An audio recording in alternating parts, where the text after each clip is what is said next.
দিবাকৰে দেখুৱাইছে সেই পৰিৱেশটো চাৰিওফালে আমি অনিচ্ছা সত্ত্বেও কিছু কথা সুধিবলৈ সকলোৰে দুখ লাগিছে আইতা ধৈৰ্য হওক আইতা ধৈৰ্য হওক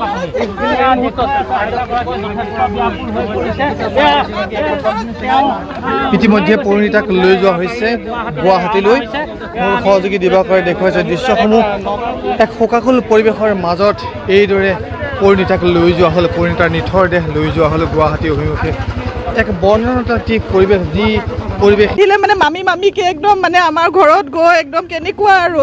একেলগে আমি নাটক কৰিছোঁ ভাওনা কৰিছোঁ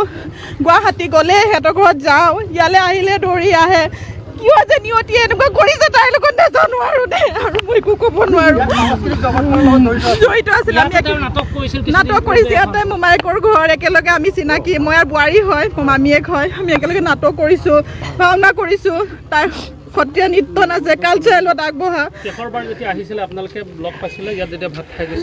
শেষৰবাৰ মই পোৱা নাই মই চাকৰি সূত্ৰে মই নগাঁৱত থাকোঁ গতিকে মই লগ পোৱা নাই তাইক এইবাৰ ৰাসত কৃষ্ণ ভাও লোৱাৰ এটা হেঁপাহ আছিলে কিন্তু আশা আৰু পূৰা নহ'ল আৰু তাই মাৰ প্ৰেছাৰ আছে নিশ্চয়কৈ এই মুহূৰ্তত